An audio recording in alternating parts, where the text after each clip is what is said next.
Hi అందరికీ నమస్కారం. Pakistan India match అయిపోయి 2 రోజులు అవుతోంది. కానీ ఆ మ్యాచ్ లో జరిగిన సంఘటనలు మాత్రం వార్తల్లోనే నిత్యం నలుగుతూనే ఉన్నాయి. అంతర్జాతీయ మీడియాలో కూడా వీటిని ఏదో పాకిస్తాన్ ఏమంటుందంటే క్రీడా స్ఫూర్తికి విరుద్ధంగా ప్రవర్తించింది భారత్ అని అంతర్జాతీయ వేదికల మీద చెప్పే ప్రయత్నం చేస్తోంది.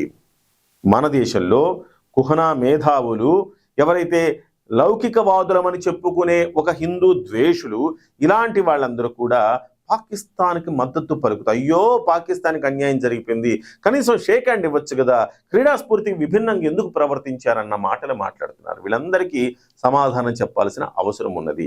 ఇవాళ క్రీడా స్ఫూర్తి ఎవరి విషయంలో ఆలోచించాలండి? పాకిస్తాన్ విషయంలో మన క్రీడా స్ఫూర్తిని లేకపోతే విలువల్ని మనం ఆలోచించాల్సిన అవసరం ఉందా?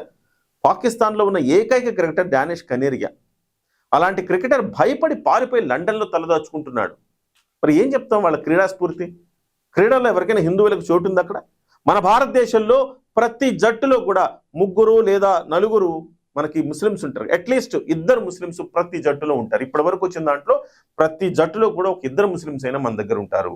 సో కులాలు మతాలకు అతీతంగా జట్టు నిర్మాణం మన దగ్గర ఉంటుంది. ఎక్కడ వివక్ష ఉండదు. అఫ్ కోర్స్ అన్నిట్లో వివక్ష ఉందని మనం దుర్బిణి వేస్తే ప్రతి క్రీడలో ఉంటుంది, ప్రతి చోట ఉంటుంది, ప్రతి దాంట్లో ఉంటుంది. కానీ ఓవరాల్గా మనం ఒక బ్రాడ్ వేలో మనం చూస్తే కనుక మన దేశంలో బ్రహ్మాండంగా అవకాశాలు. సిరాజ్ ఎవరండి? వాళ్ళ నాన్నగారు ఏం చేసేవాళ్ళంటే ఒక రిక్షా పుల్లర్ సంథింగ్, చాలా చిన్న స్థాయి కుటుంబం వాళ్ళది. ఆ కుటుంబం నుంచి ఒక సిరాజ్ అనే వ్యక్తి భారతదేశానికి ఆడుతున్నాడు. ఇవాళ అతను అంతర్జాతీయ క్రికెట్లో ఈ మంత్ బెస్ట్ క్రికెటర్గా కూడా అతను పేరు తెచ్చుకున్నాడు. మరి ఎక్కడ వివక్ష చూపిస్తే అలాంటి వ్యక్తులు అంత స్థాయికి వెళ్ళగలుగుతారా? లేదు కదా. కానీ అలాంటి పాకిస్తాన్లో మన హిందువుల సంఖ్య రోజు రోజుకు తగ్గిపోతోంది. హిందువులను బలవంతంగా మత మార్పిడి చేస్తున్నారు. ఇలాంటి వాళ్ళ పట్ల క్రీడా స్ఫూర్తను తొక్క తోలు అని చెప్పేసి మనము ఈ రకమైన మాటలు మాట్లాడడం ఎంతవరకు సమంజసమో ఆలోచించాలి. ఫస్ట్ థింగ్, అసలు మనం ఆడడం వల్ల మనం ఏం సాధించాం, ఏం కోల్పోయాం చెప్పండి? మనం ఏం సాధించామంటే పాకిస్తాన్ మీద మరొకసారి ప్రతీకారం తీర్చుకున్నాం. పాకిస్తాన్ని తుక్కుగా కొట్టడంతో పాకిస్తాన్ భారత్కి ఏమాత్రం సాటి రాదు అని ప్రపంచానికి చెప్పాం.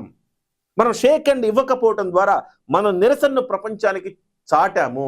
మనం సాధించింది ఏంటంటే ఖచ్చితంగా గెలవగల మ్యాచే. మనం చాలా రోజుల నుంచి మనం ఆధిపత్యంలో ఉన్నాం. మనం సాధించింది ఏంటంటే మళ్ళీ ఒక్కసారి ప్రతీకారం తీర్చుకున్నాం. మామూలు ప్రతీకారం కాదు, తుక్కు కొట్టాం. అలాంటి ప్రతీకారం మళ్ళీ మనం తీర్చుకున్నాం. పాకిస్తాన్ క్రికెటర్ల కొవ్వు దించాం ఒక రకంగా చెప్పాలంటే. షాహిద్ అఫ్రీద్ లాంటి వాళ్ళు ఎలాంటి మాటలు మాట్లాడారు ఆపరేషన్ సింధూర్ అప్పుడు? అలాంటి వాళ్ళ దిమ్మ తిరిగేలాగా ఇవాళ మనం విజయం సాధించాం. ఇకపోతే మన స్థాయి ఏంటో ప్రపంచానికి చాటాం, మన నిరసన ఏంటో ప్రపంచానికి చాటాం షేక్ హ్యాండ్ ఇవ్వకపోవటం ద్వారా. అలాగే ఇక ఎంత మాత్రం పాకిస్తాన్ అనేది భారతదేశానికి సమవుజ్జి కాదు అని మరొకసారి ప్రపంచానికి చాటాం. అలాగే కొన్ని కోట్ల మంది క్రికెట్ అభిమానులు క్రికెట్ కావాలి, ఆ క్రికెట్లో పాకిస్తాన్ తుక్కు కొట్టాలని కొన్ని కోట్ల మంది క్రికెట్ అభిమానుల ఆశను నెరవేర్చాం. ఈ రకంగా ఇవన్నీ కూడా మనం సాధించింది. మనం కోల్పోయింది ఏమన్నా ఉందా? ఏమీ లేదు. మనం కోల్పోయింది నిజంగా చెప్పాలంటే ఇందులో పాకిస్తాన్ని అవమానించడానికి మరొక అవకాశాన్ని కూడా మనం తీసుకున్నాం. పాకిస్తాన్ ఏం జరిగిందండి? బాధపడితే ఏడిస్తే వాళ్ళు ఏడవాలా? ఇంత తుక్కు కొట్టించుకున్నందుకు వాళ్ళు ఏడవాలా? వాళ్ళ అభిమానులు ఏమంటున్నారండి? మాకు కూడా మోదీ లాంటి ప్రధానమంత్రి కావాలి, ఇక వేస్ట్, మా పాకిస్తాన్తో మీరు ఆడడం వేస్ట్ అండి అని చెప్తా ఉన్నారు వాళ్ళంతా కూడా. ఇక ఈ క్రికెట్ చూడడం మానేస్తామని చెప్తున్నారు. అంతలాగా విమర్శలు ఎదుర్కొన్నారు. చివరికి క్రికెట్ ఆటలో విమర్శలే కాదు, క్రికెట్ అయిపోయిన తర్వాత షేక్ హ్యాండ్ ఇవ్వకపోవడం ద్వారా మరొక పెద్ద అవమానాన్ని మూటగట్టుకున్నారు వాళ్ళు.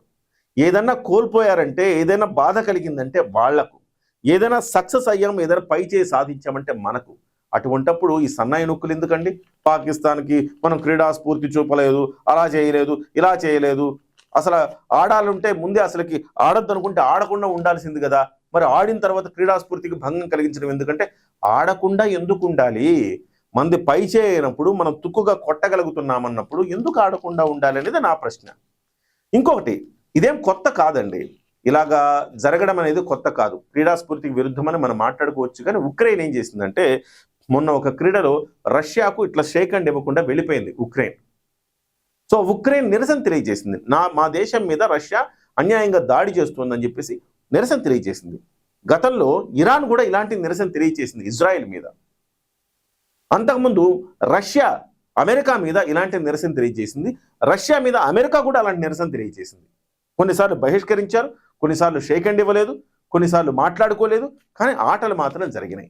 సో ఇలాగా ఇదేమో కొత్త విషయంలాగా మనం ఏదో అపరాధం జరిగిపోయిందన్నట్టుగా మాట్లాడుకోవటం మేధావులకు సముచితం కాదు. ఏదైతే టీమిండియా చేసిందో అది చాలా గొప్ప పనే చేసింది. మనందరం కూడా టీమిండియాకు బాసటగా నిలవాల్సిన అవసరం, ఆవశ్యకత ఉన్నది.